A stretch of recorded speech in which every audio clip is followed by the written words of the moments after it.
बृहस्पतये नम सिर्फ एक कथा नहीं, ये है बृहस्पति देव का आशीर्वाद पाने का सरल उपाय।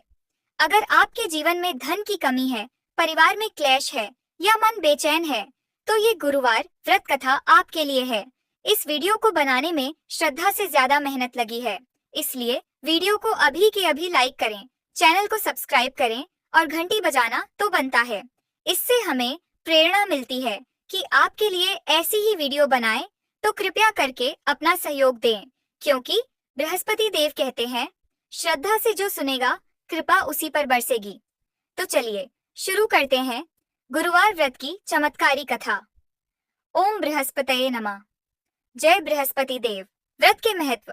भगवान बृहस्पति देव की पूजा अर्चना के लिए बृहस्पतिवार को व्रत करके बृहस्पतिवार की व्रत कथा को पढ़ने अथवा किसी दूसरे स्त्री पुरुष द्वारा सुनने की प्राचीन परंपरा है। बृहस्पतिवार का व्रत करने और व्रत कथा सुनने से स्त्री पुरुषों की सभी मनोकामनाएं पूरी होती हैं। इस व्रत से धन संपत्ति की प्राप्ति होती है, नीहा संतानों को पुत्र प्राप्ति होती है, परिवार में सुख शांति बनी रहती है, सभी आनंद पूर्वक रहते हैं। व्रत करने की विधि। बृहस्पतिवार को सूर्योदय से पहले उठकर स्नानादि से निवृत्त होकर भगवान बृहस्पति देव का स्मरण करते हुए व्रत का आरंभ करना चाहिए। उपासक को घर के किसी कक्ष में छोटा अथवा बड़ा पूजा स्थल बनाकर उसमें भगवान बृहस्पति देव की प्रतिमा की स्थापना करनी चाहिए। घर के समीप किसी मंदिर में जाकर भी भगवान बृहस्पति देव की पूजा की जा सकती है। भगवान बृहस्पति देव पीले रंग के पुष्प और पूजा की पीले रंग की सामग्री को विशेष रूप से पसंद करते हैं, इसलिए स्नान के बाद पीले रंग के वस्त्र धारण करने का विशेष महत्व बताया गया है। पीले रंग के पुष्प, केले और पीले चंदन से भगवान बृहस्पति देव की पूजा का विधान है। बृहस्पतिवार के व्रत में उपासक को पूरे दिन में एक समय ही भोजन करना चाहिए। भोजन में चने की दाल, बेसन और दूसरे पीले रंग के खाद्य पदार्थों का ही सेवन करना चाहिए। व्रत करने वाले पुरुष बृहस्पतिवार को दाढ़ी व सिर के बाल न कटाए। पूजा के समय भगवान बृहस्पति देव से जो मनोकामना प्रकट की जाती है, वे उस मनोकामना को पूरा करते हैं। इस व्रत में व्रत कथा पढ़ने और श्रवण करने का विशेष महत्व है। बृहस्पतिवार व्रत कथा प्राचीन समय की बात है। भारत में एक राजा राज्य करता था। वह बड़ा प्रतापी तथा दानी था। वह नित्य प्रति मंदिर में भगवत दर्शन करने जाता था। वह ब्राह्मण और गुरु की सेवा किया करता था। उसके द्वार से कोई भी याचक निराश होकर नहीं लौटता था। वह प्रत्येक गुरुवार को व्रत रखता एवं पूजन करता था। हर दिन गरीबों की सहायता करता था, परंतु यह सब बातें उसकी रानी को अच्छी नहीं लगती थीं। वह न व्रत करती और न किसी को एक भी पैसा दान में देती थी। वह राजा से भी ऐसा करने को मना किया करती थी। एक समय की बात है कि राजा शिकार खेलने वन को चले गए। घर पर रानी और दासी थीं। उस समय गुरु बृहस्पति साधु का रूप धारण कर राजा के दरवाजे पर भिक्षा मांगने आए। साधु ने रानी से भिक्षा मांगी तो वह कहने लगी, हे साधु महाराज, मैं इस दान और पुण्य से तंग आ गई हूँ। इस कार्य के लिए तो मेरे पतिदेव ही बहुत हैं। अब आप ऐसी कृपा करें कि सारा धन नष्ट हो जाए तथा मैं आराम से रह सकूं। साधु रूपी बृहस्पति देव ने कहा, हे देवी, तुम बड़ी विचित्र हो। संतान और धन से कोई दुखी नहीं होता है, इसको सभी चाहते हैं। पापी भी पुत्र और धन की इच्छा करता है। अगर तुम्हारे पास धन अधिक है तो भूखे मनुष्यों को भोजन कराओ, प्याऊ लगवाओ, ब्राह्मणों को दान दो, धर्मशालाएं बनवाओ, कुआं, तालाब, बावड़ी, बाग बगीचे आदि का निर्माण कराओ तथा निर्धनों की कुंवारी कन्याओं का विवाह कराओ, साथ ही यज्ञादि करो। इस प्रकार के कर्मों से आपके कुल का और आपका नाम परलोक में सार्थक होगा एवं स्वर्ग की प्राप्ति होगी। परंतु रानी साधु की इन बातों से खुश नहीं हुई। उसने कहा, हे साधु महाराज, मुझे ऐसे धन की आवश्यकता नहीं जिसको मैं अन्य लोगों को दान दूं तथा जिसको रखने और संभालने में ही मेरा सारा समय नष्ट हो जाए। साधु ने कहा, हे देवी, यदि तुम्हारी ऐसी ही इच्छा है तो जैसा मैं तुम्हें बताता हूँ तुम वैसा ही करना। बृहस्पतिवार के दिन घर को गोबर से लीपना, अपने केशों को पीली मिट्टी से धोना, केशों को धोते समय स्नान करना, राजा से कहना वह हजामत करवाए, भोजन में मांस मदिरा खाना, कपड़ा धोबी के यहाँ धुलने देना। इस प्रकार 7 बृहस्पतिवार करने से तुम्हारा धन नष्ट हो जाएगा। यह कहकर साधु महाराज रूपी बृहस्पति देव अंतर्धान हो गए। रानी ने साधु के कहने के अनुसार 7 बृहस्पतिवार तक वैसा ही करने का विचार किया। साधु के बताए अनुसार कार्य करते हुए केवल 3 बृहस्पतिवार ही बीते थे कि उसकी समस्त धन संपत्ति नष्ट हो गई। भोजन के लिए दोनों समय परिवार तरसने लगा तथा सांसारिक भोगों से दुहाकी रहने लगा। तब वह राजा रानी से कहने लगा कि हे रानी, तुम यहाँ पर रहो, मैं दूसरे देश को जाता हूँ, क्योंकि यहाँ पर मुझे सभी मनुष्य जानते हैं, इसलिए मैं यहाँ कोई कार्य नहीं कर सकता। मैं अब परदेश जा रहा हूँ, वहाँ कोई काम धंधा करूंगा, शायद हमारे भाग्य बदल जाए। ऐसा कहकर राजा परदेश चला गया। वह वहां जंगल से लकड़ी काट कर लाता और शहर में बेचता। इस तरह जीवन व्यतीत करने लगा। इधर राजा के बिना रानी और दासियां दुहकी रहने लगीं। किसी दिन भोजन मिलता और किसी दिन जल पीकर ही रह जाती। एक समय रानी और दासियों को 7 दिन बिना भोजन के व्यतीत करना पड़ा, तो रानी ने अपनी दासी से कहा, हे दासी, यहाँ पास ही के नगर में मेरी बहन रहती है, वह बड़ी धनवान है, तू उसके पास जा और वहां से 5 सेर बेजर मांगकर ले आ, जिससे कुछ समय के लिए गुजर हो जाएगा। दासी रानी की बहन के पास गई। रानी की बहन उस समय पूजा कर रही थी। बृहस्पतिवार का दिन था। दासी 5 ने रानी की बहन से कहा, हे रानी, मुझे आपकी बहन ने भेजा है, मुझे 5 सेर बेजर दे दो। दासी ने यह बात अनेक बार कही, परंतु रानी की बहन ने कोई उत्तर नहीं दिया, क्योंकि वह उस समय बृहस्पतिवार की कथा सुन रही थी। जब दासी को रानी की बहन से कोई उत्तर नहीं मिला, तो वह बहुत दुखी हुई। उसे क्रोध भी आया। वह लौटकर रानी से बोली, हे रानी, आपकी बहन बहुत ही धनी स्त्री है, वह छोटे लोगों से बात भी नहीं करती। मैंने उससे कहा तो उसने कोई उत्तर नहीं दिया। मैं वापस चली आई। रानी बोली, हे दासी, इसमें उसका कोई दोष नहीं है। जब बुरे दिन आते हैं तब कोई सहारा नहीं देता। अच्छे बुरे का पता विपत्ति में ही लगता है। जो ईश्वर की इच्छा होगी वही होगा। यह सब हमारे भाग्य का दोष है। उधर रानी की बहन ने सोचा कि मेरी बहन की दासी आई थी, परंतु मैं उससे नहीं बोली, इससे वह बहुत दुखी हुई होगी। अतः कथा सुन और विष्णु भगवान का पूजन समाप्त कर वह अपनी बहन के घर आई और कहने लगी, हे बहन, मैं बृहस्पतिवार का व्रत कर रही थी। तुम्हारी दासी हमारे घर गई थी, परंतु जब तक कथा होती है तब तक हम लोग न उठते हैं और न बोलते हैं, इसलिए मैं नहीं बोली। कहो दासी क्यों गई थी? रानी बोली, बहन, हमारे घर अनाज नहीं था। वैसे तुमसे कोई बात छिपी नहीं है, इस कारण मैंने दासी को तुम्हारे पास 5 सेर बेजर लेने के लिए भेजा था। रानी की बहन बोली, बहन देखो, बृहस्पति भगवान सबकी मनोकामना पूर्ण करते हैं। देखो, शायद तुम्हारे घर में अनाज रखा हो। यह सुनकर दासी घर के अंदर गई तो वहां उसे एक घड़ा बेजर का भरा मिल गया। उसे बड़ी हैरानी हुई, क्योंकि उसने एक एक बर्तन देख लिया था। उसने बाहर आकर रानी को बताया। दासी अपनी रानी से कहने लगी, हे रानी, देखो, वैसे हमको जब अन्न नहीं मिलता तो हम रोज ही व्रत करते हैं। अगर इनसे व्रत की विधि और कथा पूछ ली जाए तो उसे हम भी किया करेंगे। दासी के कहने पर रानी ने अपनी बहन से बृहस्पतिवार व्रत के बारे में पूछा। उसकी बहन ने बताया, हे रानी बहन, बृहस्पतिवार को सूर्योदय से पूर्व उठकर स्नान करके बृहस्पतिवार का व्रत करना चाहिए, लेकिन उस दिन सिर नहीं धोना चाहिए। बृहस्पतिवार के व्रत में चने की दाल और मुनक्का से विष्णु भगवान का केले के वृक्ष की जड़ में पूजन करे तथा दीपक जलावे। उस दिन एक ही समय भोजन करे। भोजन पीले खाद्य पदार्थ का करे तथा कथा सुने। इस प्रकार करने से गुरु भगवान प्रसन्न होते हैं, अन्न, पुत्र, धन देते हैं, मनोकामना पूर्ण करते हैं।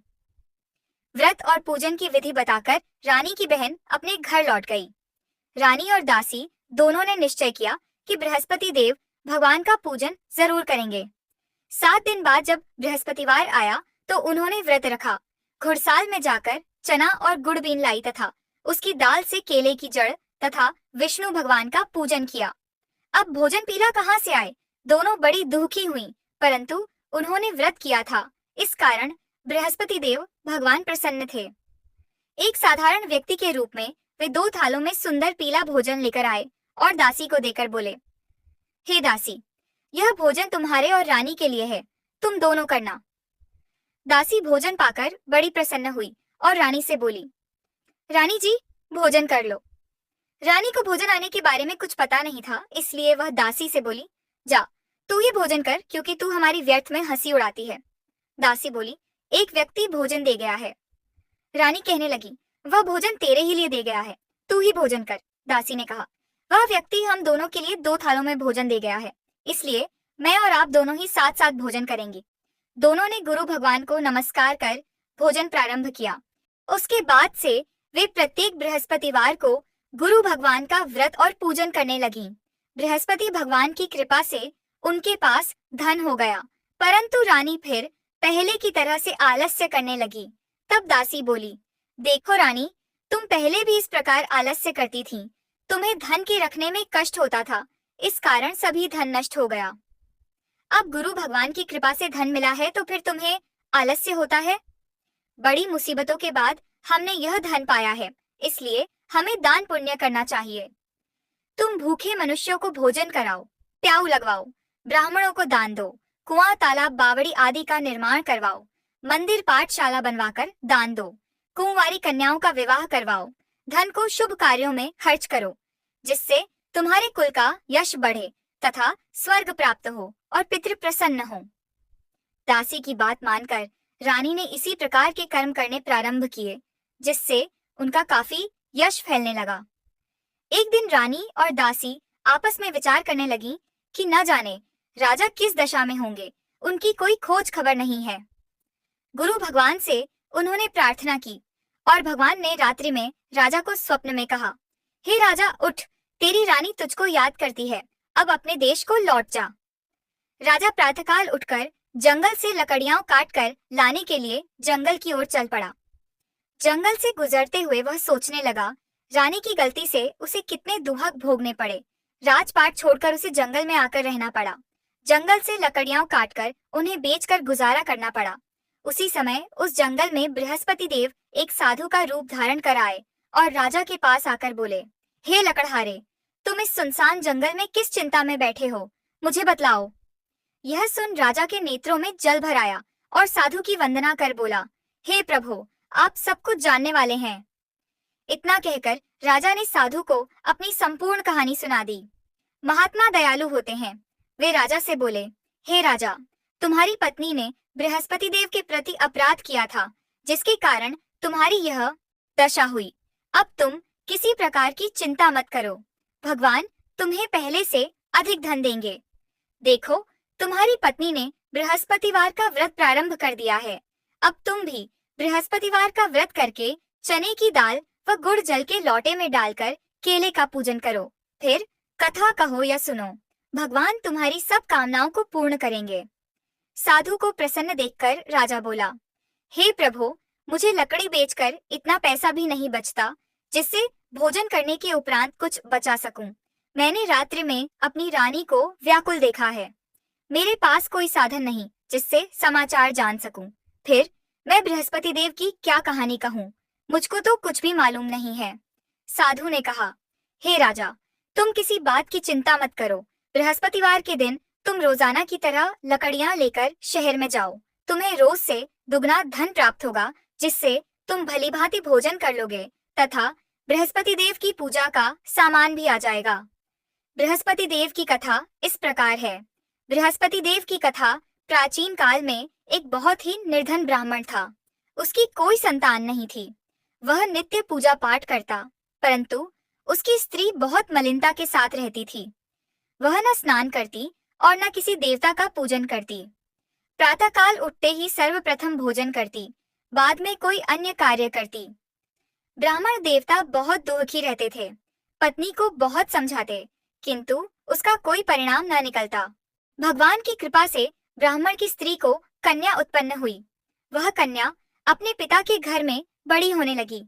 वह बालिका प्रातः स्नान करके भगवान विष्णु का जप करती। वह बचपन से ही बृहस्पतिवार का व्रत भी करने लगी।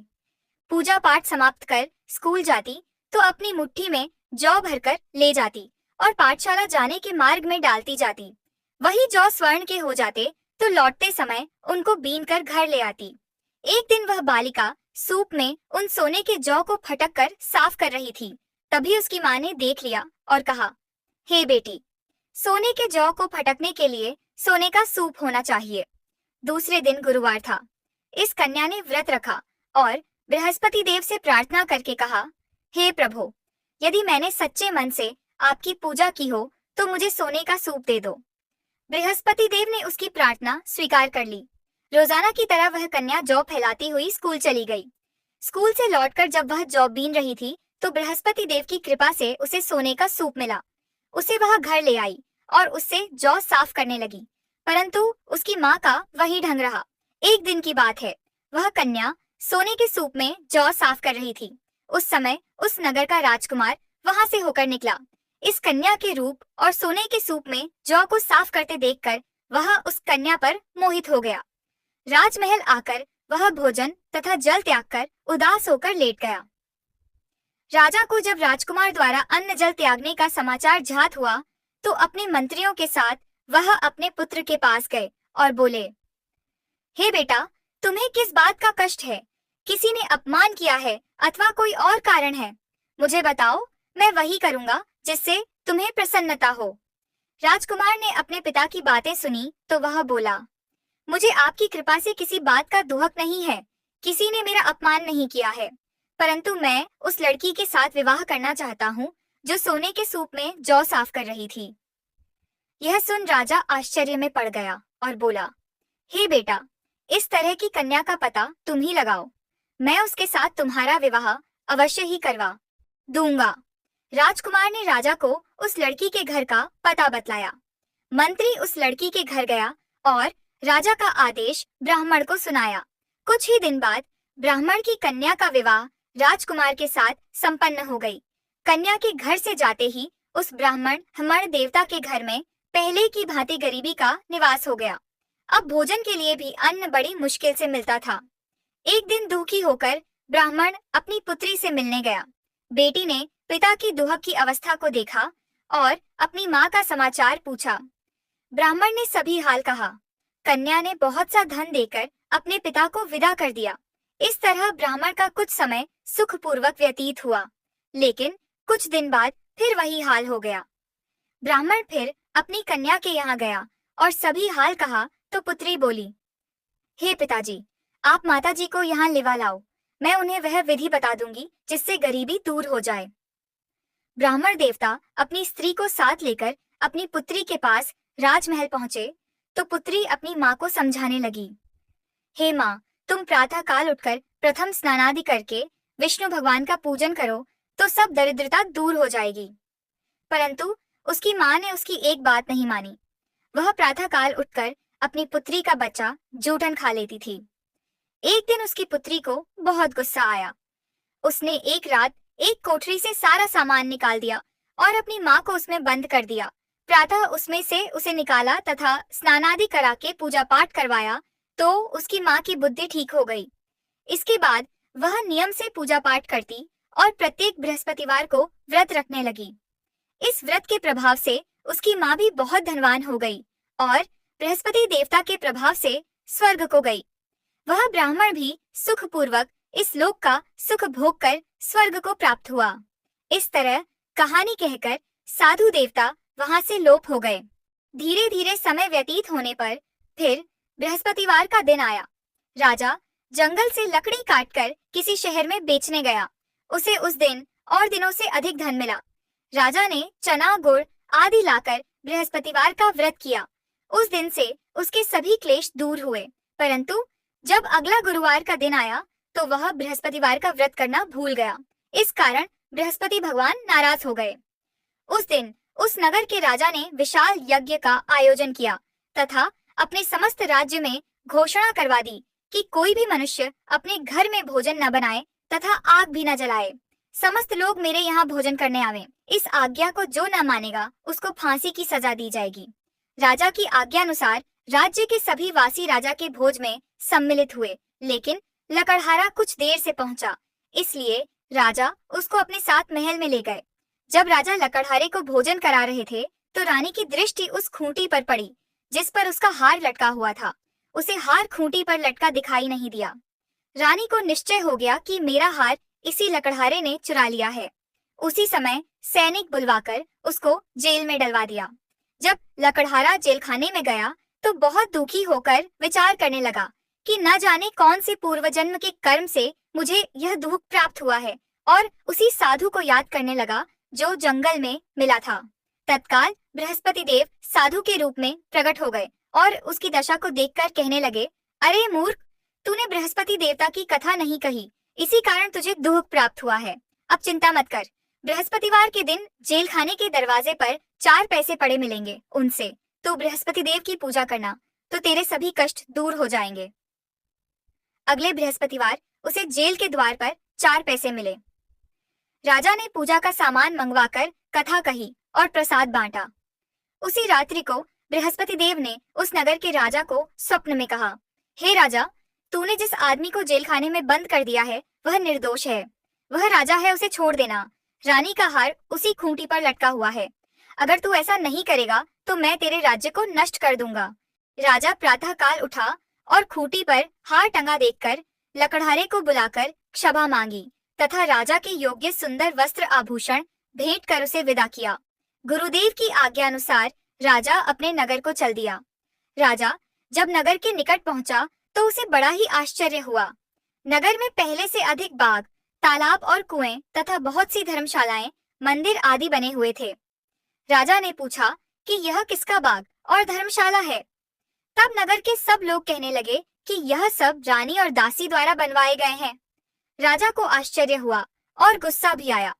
जब रानी ने खबर सुनी कि राजा आ रहे हैं तो उसने अपनी दासी से कहा, हे दासी, देख, राजा हमको कितनी बुरी हालत में छोड़ गए थे, वह हमारी ऐसी हालत देखकर लौट न जाए, इसलिए तू दरवाजे पर खड़ी हो जा। रानी की आज्ञानुसार दासी दरवाजे पर खड़ी हो गई। जब राजा आए तो उन्हें अपने साथ महल में लिवा लाई। तब राजा ने क्रोध करके अपनी तलवार निकाली और पूछने लगा, बताओ, यह धन तुम्हें कैसे प्राप्त हुआ है। तब रानी ने बताया, हमें यह सब धन बृहस्पति देव के व्रत के प्रभाव से प्राप्त हुआ है। राजा ने तब निश्चय किया कि 7 रोज बाद तो सभी बृहस्पति देव का पूजन करते हैं, परंतु मैं रोजाना दिन में 3 बार कथा कहा करूंगा तथा रोज व्रत किया करूंगा। अब हर समय राजा के दुपट्टे में चने की दाल बंधी रहती तथा दिन में 3 बार कथा कहता। एक रोज राजा ने विचार किया कि चलो अपनी बहन के यहाँ हो आवें। इस तरह का निश्चय कर राजा घोड़े पर सवार हो अपनी बहन के यहाँ चल दिया। मार्ग में उसने देखा कि कुछ आदमी एक मुर्दे को लिए जा रहे हैं। उन्हें रोककर राजा कहने लगा, अरे भाइयों, मेरी बृहस्पतिवार की कथा सुन लो। वे बोले, लो, हमारा तो आदमी मर गया है, इसको अपनी कथा की पड़ी है। परंतु कुछ आदमी बोले, अच्छा कहो, हम तुम्हारी कथा भी सुनेंगे। राजा ने दाल निकाली और कथा कहनी शुरू कर दी। जब कथा आधी हुई तो मुर्दा हिलने लगा और जब कथा समाप्त हुई तो राम राम करते हुए वह मुर्दा खड़ा हो गया। राजा आगे बढ़ा। उसे चलते चलते शाम हो गई। आगे मार्ग में उसे एक किसान खेत में हल चलाता मिला। राजा उससे बोला, अरे भैया, तुम मेरी बृहस्पतिवार की कथा सुन लो। किसान बोला, जब तक मैं तेरी कथा सुनूंगा तब तक 4 हरया जोत लूंगा। जा अपनी कथा किसी और को सुनाना। राजा आगे चलने लगा। राजा के हटते ही बैल पछाड़ खाकर गिर गए तथा किसान के पेट में बहुत जोर से दर्द होने लगा। उसी समय किसान की पत्नी रोटी लेकर आई। उसने जब यह देखा तो अपने पुत्र से सब हाल पूछा। बेटे ने सभी हाल बता दिया। बुढ़िया दौड़ी दौड़ी उस घुड़सवार के पास गई और उससे बोली, मैं तेरी कथा सुनूंगी, तू अपनी कथा मेरे खेत पर ही चलकर कहना। राजा ने लौटकर बुढ़िया के खेत पर जाकर कथा कही, जिसके सुनते ही बैल खड़े हो गए तथा किसान के पेट का दर्द भी बंद हो गया। राजा अपनी बहन के घर पहुंच गया। बहन ने भाई की खूब मेहमानी की। दूसरे रोज प्रातःकाल राजा जागा तो वह देखने लगा कि सब लोग भोजन कर रहे हैं। राजा ने अपनी बहन से जब पूछा कि ऐसा कोई मनुष्य है जिसने भोजन नहीं किया हो, जो मेरी बृहस्पतिवार की कथा सुन ले, तो बहन बोली, हे भैया, यह देश ऐसा ही है। पहले यहाँ के लोग भोजन करते हैं, बाद में अन्य काम करते हैं। अगर पड़ोस में कोई हो तो देख आती हूँ। ऐसा कहकर बहन देखने चली, परंतु उसे कोई भी ऐसा व्यक्ति नहीं मिला जिसने भोजन न किया हो। वह एक कुम्हार के घर गई जिसका लड़का बीमार था। उसे मालूम हुआ कि उसके यहाँ 3 दिन से किसी ने भोजन नहीं किया है। रानी ने अपने भाई की कथा सुनने के लिए कुम्हार से कहा। वह तैयार हो गया। राजा ने जाकर बृहस्पतिवार की कथा कही, जिसको सुनकर उसका लड़का ठीक हो गया। अब तो राजा की प्रशंसा होने लगी। एक दिन राजा ने अपनी बहन से कहा, हे बहन, मैं अपने घर जाऊंगा, तुम भी तैयार हो जाओ।